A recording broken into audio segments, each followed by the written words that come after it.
Good morning, praise the Lord. Blessing foundation મિનિસ્ટ્રીથી હું આપનો ભાઈ સેમ ક્રિશ્ચન. ઈશ્વર પિતાએ આજે આપણને આપેલા આજના આ એક નવા સુંદર દિવસે આપને પ્રભુ ઈસુ ખ્રિસ્તના નામમાં પ્રેમી સલામ પાઠવું છું.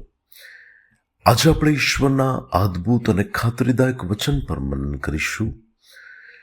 પવિત્ર શાસ્ત્ર બાઇબલમાંથી પ્રભુનું વચન કહે છે, રોમનોને પત્ર તેનો 8મો અધ્યાય અને તેની 14મી કલમ, કેમ કે જેટલા ઈશ્વરના આત્માથી દોરાય છે તેટલા ઈશ્વરના દીકરા છે. ખ્રિસ્તમાં મારા વાલા ભાઈઓ અને બહેનો, સર્વશક્તિમાન ઈશ્વરના દીકરા થવાનો અધિકાર આપણે શાસ્ત્રમાં વાંચીએ છીએ તો એ લોકોને આપવામાં આવ્યો છે કે જેટલાએ પ્રભુ ઈસુ ખ્રિસ્તના નામ પર વિશ્વાસ કર્યો છે. તો એ વિશ્વાસ કરનાર લોકોને યોહાનની સુવાર્તા તેના 1 અધ્યાય અને 12મી કલમ પ્રમાણે તે જીવનોને ઈશ્વરના સંતાન થવાનો અધિકાર મળ્યો છે. પરંતુ પાઉલ પ્રેરિત એવું કહે છે કે ઈશ્વરના આત્માથી જે લોકો દોરાય છે તેટલા ઈશ્વરના દીકરા છે.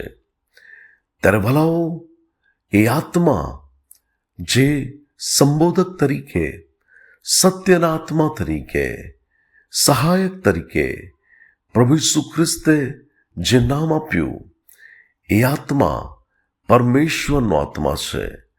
અને ભલાઓ, એ તો પવિત્ર આત્મા છે કે જે માણસને પવિત્રતામાં અને આત્મિકતામાં દોરે છે.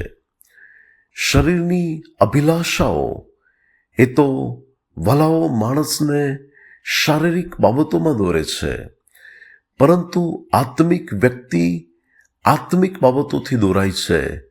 અને એને જે દોરે છે એ તો પ્રભુનો આત્મા છે. બાઇબલમાં લખ્યું છે સામસુન માટે કે પ્રભુનો આત્મા તેને પ્રેરણા કરવા લાગ્યો. પરંતુ આગળ જતા તમે જુઓ તો તે આત્માની દિશામાં નહીં, પરંતુ શારીરિક અભિલાષાઓમાં દોરાવા લાગ્યો.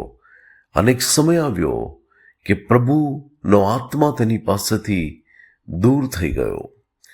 ખ્રિસ્તમાં મારા વાલા ભાઈઓ અને બહેનો, આપણે પરમેશ્વરના સંતાન તરીકે ત્યારે ઓળખાઈશું કે જ્યારે આપણે તેના આત્માથી દોરાઈને જીવન જીવીશું. સમુદ્રની અંદર જ્યારે જે પતવાર હોય છે એ તો એ જહાજ કે એ જે નાવ છે એને એક દિશાની અંદર હાંકવાનું કામ કરે છે.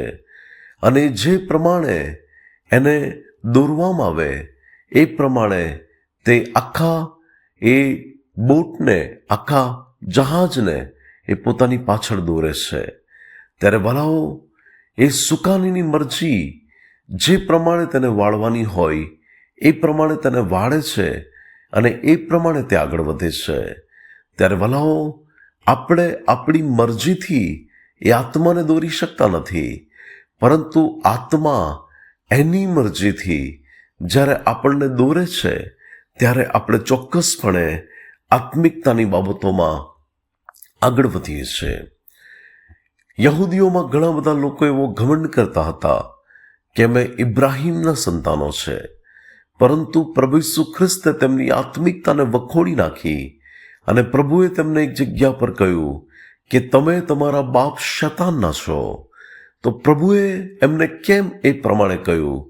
કારણ કે એ લોકો એ વંશમાંથી તો હતા, પરંતુ એ આત્માથી દોરાતા નહોતા.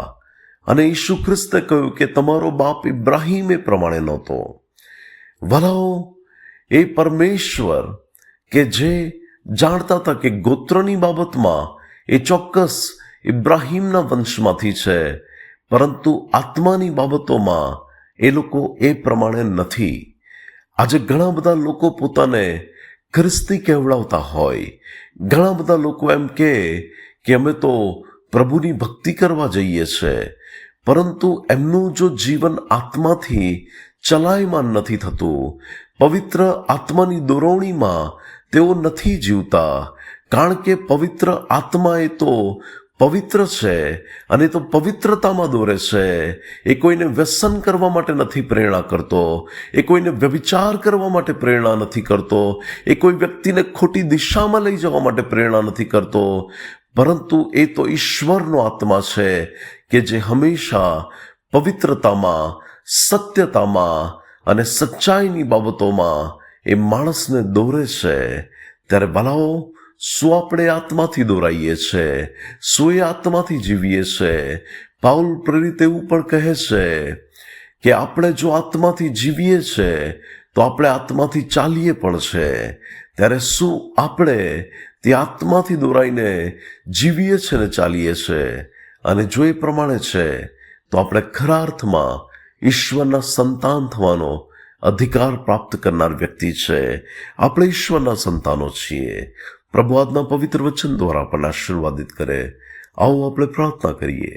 સ્વર્ગીય પ્રેમી પિતા પરમેશ્વર, આજના વચન માટે તમારો આભાર. પિતા પરમેશ્વર, મારી પ્રાર્થના છે ઈસુ ખ્રિસ્તના સામર્થ્ય નામની અંદર કે પ્રભુ તમે તમારા લોકને તમારા આત્માથી દોરાવાના માટે અને આત્માથી જીવન જીવવાના માટે સહાય કરો. અને પ્રભુ, અમે તમારા આત્માની પ્રેરણામાં ચાલીએ એવી કૃપા થવા દો. ઈસુ ખ્રિસ્તના નામે માંગીએ છીએ. આમીન. May God bless you. Have a blessed day. Shalom.